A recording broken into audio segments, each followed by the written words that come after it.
Como ha comentado José María, vamos a hablar un poco de cuál es la situación del paciente renal y qué características específicas tiene en cuanto a su riesgo cardiovascular. El guión que he hablado va a ser enfermedad renal crónica como factor de riesgo cardiovascular, las características de la dislipemia y su relación con el riesgo cardiovascular, características diferenciales de la aterosclerosis. ¿Es la aterosclerosis del paciente renal igual a la de la población general? Eso es lo que discutiremos. Las evidencias del beneficio del tratamiento hipolipemiante clásico, estatinas, estatinas de ezetimibe en la enfermedad renal crónica. Y por último, nos centraremos en los resultados con los inhibidores de PSK9 en los pacientes con enfermedad renal crónica. Ya lo ha comentado anteriormente el doctor Galcerán. Podemos ver que las nuevas guías de la Sociedad Europea de Cardiología y de la Sociedad Europea de Aterosclerosis ponen al paciente con enfermedad renal crónica estadio 3 en un riesgo cardiovascular alto y al paciente con un estadio 4-5 como un riesgo cardiovascular muy alto. Y estos pacientes se clasifican directamente como riesgo cardiovascular y no tenemos que hacer para nada ninguna escala de riesgo, etcétera, etcétera, que es lo que proponía en su momento las guías CADIGO. Es decir, no hay que hacer nada, olvidémonos, un paciente estadio 3 es alto riesgo y estadio 4-5 es muy alto riesgo cardiovascular. ¿Qué pasa? Ya. Vale. Entonces, ¿qué patrón lipídico tiene el paciente renal? Bien, en estadios 1-5 tiene un discreto aumento del colesterol LDL, ya en el paciente en diálisis los niveles están normales o incluso disminuidos, hay una disminución del colesterol HDL, hay un aumento de los triglicéridos, hay un aumento de la lipoproteína A, más marcada claramente en el síndrome nefrótico, también están aumentadas en los pacientes en diálisis y también más aumentadas en los pacientes en diálisis peritoneal. Hay una disminución de ApoA1 y un aumento de ApoB. Pero es que además hay un aumento de los kilomicrones, de las lipoproteínas de muy baja densidad, de los remanentes de kilomicrones y de ApoC3, que también son aterogénicas. Hay un aumento de las partículas de densidad intermedia y de LDL pequeñas y densas. Estas características hacen que estas LDL y IDL sean mucho más aterogénicas, pero es que además en la insuficiencia renal avanzada hay una modificación posttraslacional de estas lipoproteínas. Hay carbamilación, hay oxidación, hay glicación y todo esto produce que este LDL, en lugar de ser captado por el receptor LDL clásico, sea captado por el receptor scavenger favoreciendo la aterosclerosis. Y además, para más INRI, estas las HDL están disminuidas y además son disfuncionantes. El efecto antiaterogénico de las HDL está alterado en la enfermedad renal crónica. Y además, para acabarlo de adobar, en el síndrome nefrótico, en la diálisis peritoneal, nos encontramos con que hay un aumento de los niveles de PCSK9. ¿Y ese perfil aterogénico qué diferencias tiene con respecto a la población general? Bueno, en los pacientes con enfermedad renal crónica, estos son datos del estudio MESA, había un perfil aterogénico caracterizado por un aumento de los triglicéridos, de las partículas de VLDL, de las partículas de LDL pequeñas y densas, menores niveles de partículas de HDL pequeñas, especialmente las HDL grandes, que son las más antiaterogénicas. Pero es que además este perfil lipídico rico en triglicéridos y menos rico en colesterol es el que se asociaba con eventos coronarios específicamente en la subpoblación de pacientes con enfermedad renal crónica. Por otro lado, hay muchos datos, cada vez más datos, de que demuestran que la LPA es un factor de riesgo de infarto de miocardio, de muerte coronaria, de ictus isquémico, de insuficiencia cardíaca, de mortalidad cardiovascular y de mortalidad total. Como os he dicho anteriormente, ¿por qué hasta ahora nadie ha dicho nada de la LPA? Por una sencilla razón, porque no habían fármacos que bajaran la LPA. ¿De acuerdo? Ahora estamos viendo al menos una familia de fármacos que sí que consigue reducir los niveles de LPA y que esto parece tener unos efectos beneficiosos. ¿Y cómo está la LPA en la enfermedad renal crónica? Bueno, está aumentada, se correlaciona inversamente con el filtrado glomerular, está también aumentada en diálisis, especialmente en los pacientes en diálisis peritoneal, y sus niveles disminuyen cuando hay un trasplante renal funcionante. Por otro lado, está aumentada en nefropatías proteinúricas y en el síndrome nefrótico. ¿Qué evidencias tenemos en la enfermedad renal crónica? Bueno, hay varios estudios que favorecen el desarrollo de enfermedad ateromatosa cariotidia y coronaria en pacientes con enfermedad terminal en hemodiálisis, tanto un tamaño pequeño de las ApoA, que es alterado genéticamente, como los niveles elevados per se, predicen eventos cardiovasculares en pacientes en diálisis, y niveles elevados se asocian con mayor riesgo de infarto y de muerte en pacientes con enfermedad renal crónica no en diálisis. Y además en el estudio 4D también se asoció con mortalidad en pacientes diabéticos en diálisis. Por lo tanto, estamos viendo que la LPA se asocia con mayor riesgo cardiovascular también en nuestra población. Estos son datos del estudio CRIC, en el cual podemos ver que independientemente de la variante alélica que tiene, evidentemente hay variantes alélicas que cursan con mayores niveles de LPA, pero independientemente de que tengan la variante alélica con mayores o menores niveles de LPA, el paciente con enfermedad renal crónica tiene mayores niveles de LPA. Y eso, lo que es más importante de este estudio, es que los cuartiles más altos de LPA se asociaban con un aumento del riesgo de infarto, del riesgo de muerte o del combinado de riesgo de muerte o de infarto de miocardio. Por lo tanto, hay unas asociaciones que también en nuestros pacientes renales son claras. No solamente esto, sino que nosotros un pequeño estudio que hicimos en el hospital clínico con 4 centros de diálisis periféricos, analizamos la mortalidad cardiovascular de una población prevalente de pacientes en diálisis. Evidentemente es una población relativamente pequeña, 120 pacientes que seguimos a lo largo de hasta 6 años, pero lo que nos sorprendió que cuando hicimos el análisis multivariante de eventos cardiovasculares, vimos que los factores predictores eran la edad, la presencia de cardiopatía isquémica previa y los niveles de LPA. Es posible que otros factores, como sean la diabetes, etcétera, etcétera, se perdieran en el análisis multivariante por la N pequeña que teníamos, pero aún así, uno de los factores que emergía en nuestra población en diálisis, curiosamente, era la LPA. Y vamos a explicar qué diferencias hay en la patología aterosclerótica del paciente renal versus la población general. Pues presentan con más frecuencia enfermedad multivaso. Estos pacientes tienen con más frecuencia enfermedad de varios vasos, más afectación de la descendente anterior. La complejidad de las lesiones coronarias aumenta a medida que disminuye el filtrado glomerular. Hay una mayor prevalencia de enfermedad ateromatosa también en otros territorios, como ha demostrado en el estudio Nefrona, a nivel carotídeo, a nivel femoral. Y además, la pared arterial de estos pacientes está más inflamada. Estos son datos del estudio Nefrona y comparado con los controles pueden ver que el porcentaje de pacientes que no tienen ningún tipo de placa es claramente menor en los pacientes con enfermedad renal crónica que en los controles. Si lo miramos analizando el índice tobillo-brazo, podemos ver que la prevalencia de un índice tobillo-brazo patológico, tanto en forma de ITB disminuido, que nos diría que hay una isquemia, como de ITB aumentado, que nos diría calcificación vascular, está claramente aumentado en los pacientes con enfermedad renal crónica. Y lo que les comentaba, mediante estudios de PET se ha analizado la inflamación del vaso. Pues bien, en los pacientes renales, claramente a nivel de aorta y a nivel carotídeo, estas arterias están más inflamadas. Y esto se ha confirmado en este otro estudio también, por lo tanto no es que sea un estudio, sino que ya tenemos varios.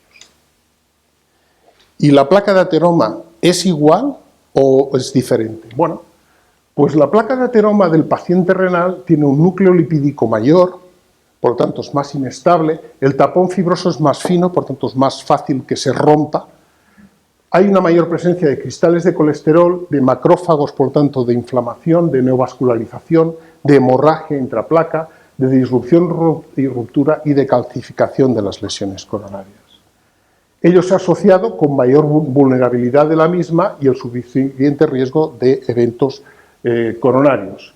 Y en placas carotidias también se ha demostrado una mayor presencia de lesiones fibroateromatosas, hemorragia intraplaca y aumento de la expresión de la vía clásica del complemento y de la vía intrínseca de la coagulación, lo que está diciendo que estas placas también están más inflamadas.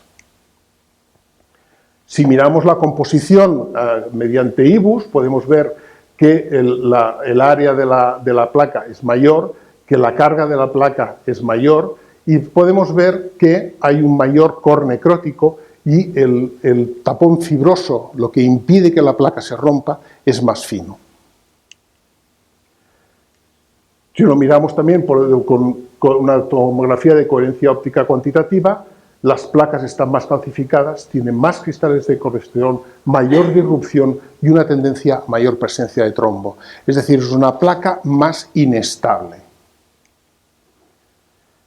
¿Y qué evidencias tenemos del tratamiento? Bueno, ya se ha comentado anteriormente que las nuevas guías son más agresivas, las guías de la Sociedad Europea de Cardiología y de la Sociedad Europea de Aterosclerosis nos saben que en pacientes de muy alto riesgo tenemos que conseguir estos niveles de LDL colesterol por debajo de 55 y una reducción del 50% respecto al basal, y en los pacientes de alto riesgo unos niveles de LDL colesterol de 70 miligramos por decilitro y una reducción respecto al basal del 50%. ¿Y qué sabemos de las estatinas? ¿Las estatinas funcionan en la población con enfermedad renal crónica? Bueno, estos son análisis post-hoc de diferentes estudios que han analizado los efectos en su grupo de pacientes que presentaban enfermedad renal crónica. Todos estos estudios han demostrado una reducción de la morbimortalidad cardiovascular, pero el problema es que en la mayoría de estos estudios los niveles de filtrado glomerular medio, fíjense que estaríamos en un estadio 3A claramente, ¿no? Es decir, los pacientes con enfermedad renal crónica más avanzada hasta ahora no teníamos datos. También ha presentado el doctor Galcerán los estudios, el TNT demostró que la estatina de alta intensidad también reducía más el riesgo cardiovascular que una estrategia de baja intensidad en los pacientes que tenían algún evento coronario previo. En esto apareció por fin el estudio SHARP. El estudio SHARP incluyó más de 6.000 pacientes no en diálisis y 3.000 pacientes en diálisis sin historia conocida de infarto de miocardio o de vascularización coronaria, y estos pacientes fueron aleatorizados a simvastatina 20 miligramos de ezetimiba o placebo. Se observó una disminución del riesgo de eventos cardiovasculares del 17%, que fue la reducción que podríamos esperar con la reducción conseguida en los niveles de LDL colesterol. Sin embargo, en el estudio post-hoc del estudio SHARP demostró que este beneficio ocurría en los pacientes con enfermedad renal crónica no en diálisis, pero no así en el subgrupo de pacientes en hemodiálisis, lo cual venía a confirmar dos estudios previos, el estudio 4D en pacientes diabéticos en diálisis que fueron tratados con atorvastatina 20 miligramos, o el estudio Aurora con rosuvastatina 10 miligramos en pacientes también en diálisis, que no demostró un beneficio de la reducción de eventos cardiovasculares con estos tratamientos. No solamente esto, sino que el metaanálisis de estudios individualizados de 28 ensayos clínicos demostró que con el tratamiento con estatinas había una reducción progresiva del beneficio a medida que disminuía la función renal. Esto los autores lo intentaban explicar porque la proporción de muertes cardíacas atribuidas a enfermedad coronaria disminuía a medida que disminuía el filtrado glomerular. Había una asociación más débil entre niveles de LDL colesterol e infarto de miocardio en presencia de enfermedad renal crónica, dificultad en el diagnóstico, estos pacientes pues a lo mejor se pasan más asintomáticas, y también podría decirse que tal vez ese tipo de dislipemia que tienen estos pacientes pues también justificaría en parte estos efectos. Sin embargo, el mensaje no debemos olvidarlo. En pacientes con enfermedad renal crónica no en diálisis, la reducción de riesgo absoluta, que es la importante, sigue siendo beneficiosa, independientemente del nivel de filtrado glomerular. Lo que ocurre es que el riesgo, digamos, el riesgo residual va aumentando a medida que disminuye la función renal. Y eso llevó a Christoph Banner y un grupo a proponer que lo que ocurría era que la aterosclerosis progresaba hasta estadio 3 y que posteriormente se estabilizaba y que empezaban a incrementarse los eventos cardiovasculares no ateroscleróticos. Sin embargo, recientemente, utilizando datos del estudio Nefrona, el grupo de Valdivielso, Ortiz, etc., han demostrado que no, que eso no es así, que la aterosclerosis sigue progresando a medida que disminuye la función renal. Otro aspecto importante, las estatinas son fármacos con una mayor o menor eliminación renal. Las estatinas más hidrofílicas, como pravastatina o rosuvastatina, tienen que reducir dosis porque pueden acumularse insuficiencia renal, y las otras prácticamente, con la excepción de atorvastatina, prácticamente todas las demás tienen que hacer un mayor o menor grado de ajuste. Pero es que además, en nuestros pacientes, las estatinas tienen otros efectos. Esto es un estudio del Karolinska, que incluyeron pacientes con enfermedad renal crónica terminal, pacientes trasplantados de donante vivo, pacientes incidentes en diálisis y prevalentes en diálisis peritoneal, a los que se les midió el score de calcio coronario. ¿Y cuáles eran los factores predictores de la calcificación coronaria? La edad, el sexo varón, la diabetes y el uso de estatinas. Además, en aquellos pacientes en los que se repitió el estudio al cabo de un tiempo, se vio que los que tomaban estatinas se asoció con una mayor progresión de la calcificación del score coronario. Esto los cardiólogos han venido a decir que esto es por estabilización de la placa y que eso es bueno porque la estabilización de la placa, digamos, induce la calcificación y eso sería digamos, el beneficio y sería un beneficioso.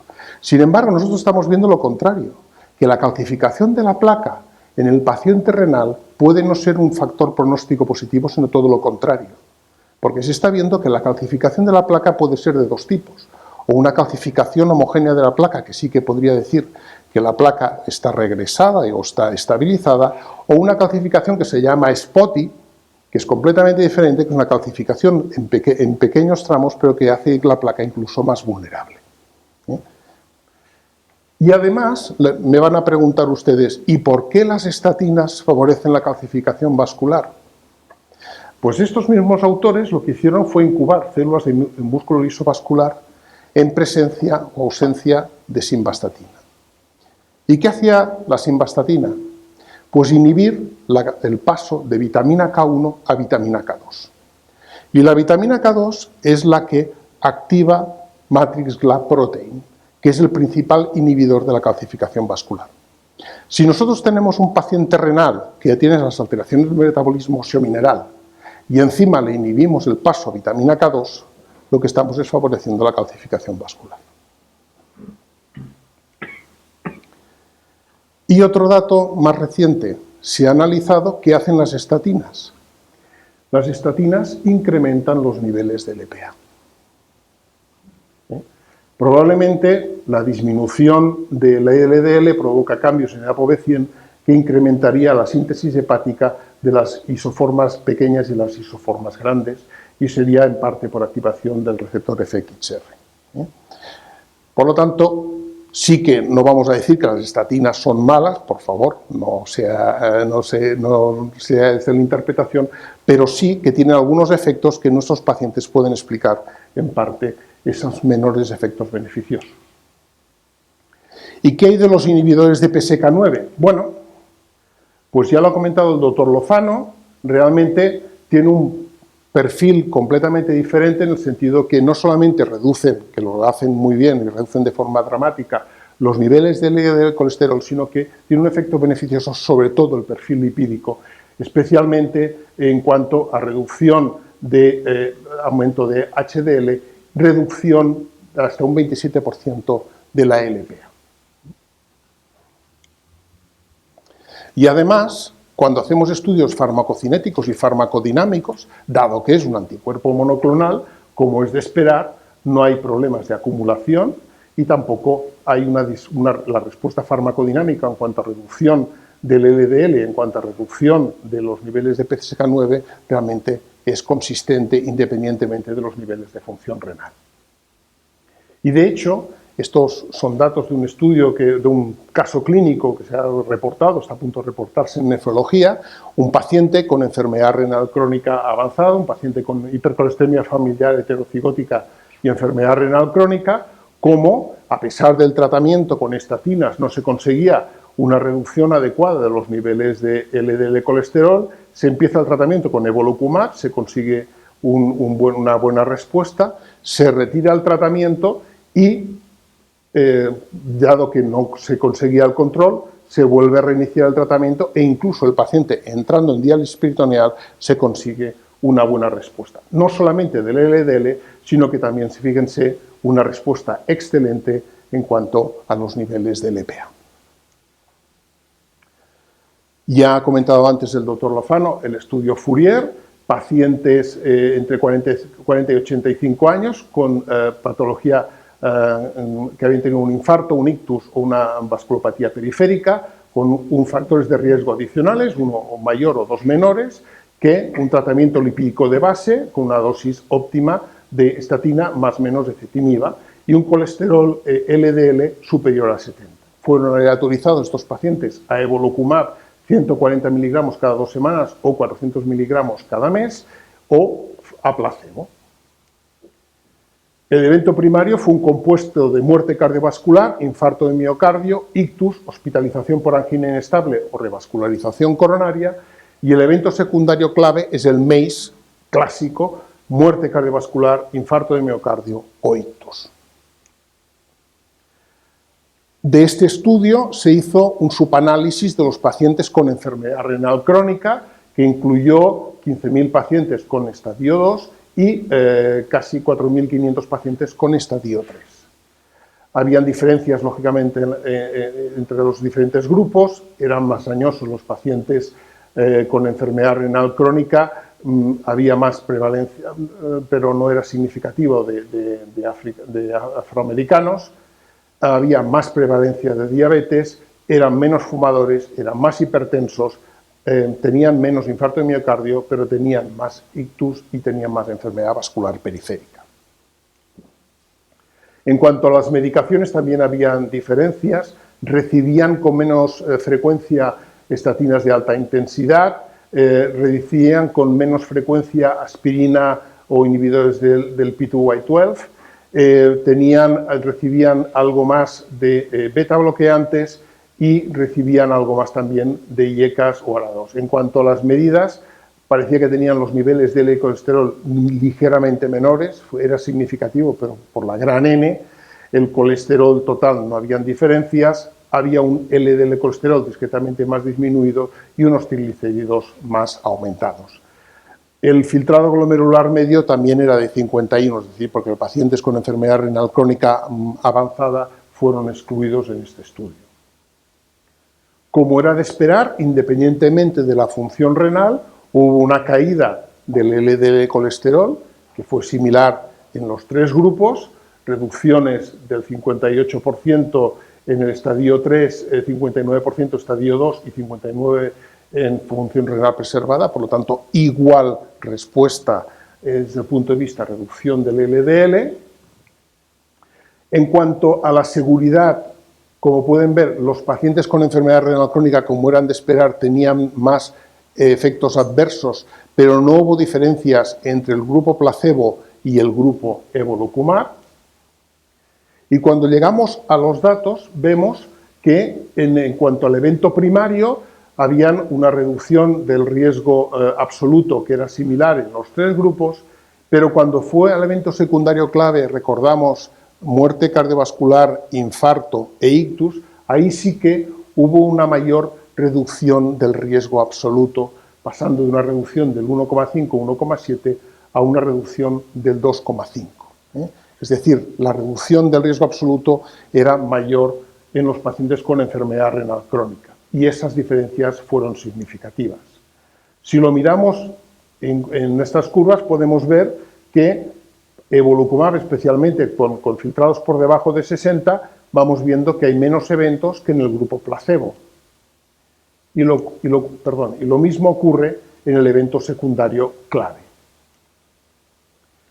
Y ya lo ha comentado el doctor Lozano, ¿qué grupos son los que más se benefician del tratamiento con evolucumab? Los pacientes diabéticos. Tenemos que recordar que muchos de nuestros pacientes son diabéticos, 40% de nuestros pacientes. Pacientes con enfermedad multivaso, infarto de miocardio reciente o 2 o más infartos. Recordemos que el paciente con enfermedad renal crónica tiene con más frecuencia enfermedad multivaso. En pacientes con enfermedad vascular periférica, sabemos que uno de los factores de riesgo de enfermedad vascular periférica es la propia insuficiencia renal, nos lo ha demostrado el estudio Nefrona. Pacientes con LPA elevada, nuestros pacientes tienen la LPA elevada y por supuesto el estudio que muestra una reducción de riesgo en los pacientes con enfermedad renal crónica que he presentado. ¿Y cuáles son las evidencias sobre la progresión de la enfermedad? Bueno, tenemos que decir que es un estudio a 2,2 años. Sabemos que los estudios de progresión de enfermedad renal crónica son estudios que requieren más tiempo, pero en el momento del corte del estudio se vio que la caída del filtrado glomerular fue similar en los diferentes grupos.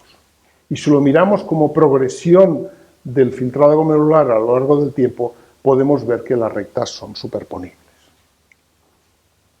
¿Cuáles son las limitaciones? Pues bueno, pues pocos pacientes tenían enfermedad renal crónica avanzada, solamente había 1.272 sujetos con estadio superior a 3B y solo 208 con estadio 4. No hay datos de albuminuria y la duración del seguimiento renal, pues lógicamente pueden limitar la interpretación de los resultados. Pero hasta esta fecha podemos decir que no hemos visto ningún efecto deletéreo de estos fármacos sobre la progresión de la enfermedad. Por lo tanto, y para concluir, los pacientes con enfermedad renal crónica no hace falta hacer ningún score ni nada para calcular el riesgo cardiovascular, son directamente pacientes de riesgo cardiovascular alto o muy alto. El perfil lipídico y las características de la aterosclerosis pueden explicar en parte este mayor riesgo. Son pacientes con un perfil más aterogénico y una placa más extensa y más inestable. El tratamiento de hipolipemiante con estatinas, estatina ezetimibe, reduce el riesgo cardiovascular en pacientes con enfermedad renal crónica no en diálisis, pero la reducción del riesgo relativo es menor a medida que disminuye el filtrado glomerular. No reduce los niveles de PA, de hecho, estos estudios recientes están demostrando que exactamente es lo contrario. Requieren ajuste de dosis según función renal, hay un mayor riesgo de intolerancia y de interacciones con estatinas. Nuestros pacientes son pacientes muy polimedicados y por lo tanto el riesgo de interacción, especialmente a través del CYP 3A4, son mucho más altas. Hay el riesgo de diabetogenicidad. En cambio, por ejemplo, los datos con evolucumab se ha visto que no había un incremento de la diabetogenicidad a lo largo del tiempo con evolucumab, a diferencia de lo que ocurre con estatinas. Y también hemos visto que favorecen la calcificación vascular, que puede ser deleterio en pacientes con enfermedad renal avanzada o terminal. En individuos con aterosclerosis establecida y estable e hiperlipidemia, a pesar del tratamiento con estatinas, la inhibición de PCSK9 con evolucumab es segura en pacientes tanto con función renal preservada como en pacientes con enfermedad renal crónica leve moderada, como nos ha demostrado el estudio Fourier. La reducción del riesgo relativo de eventos cardiovasculares es comparable en aquellos con función renal preservada, enfermedad renal crónica leve o moderada, pero en cambio las reducciones absolutas de riesgo son superiores en los pacientes con enfermedad renal crónica estadio 3.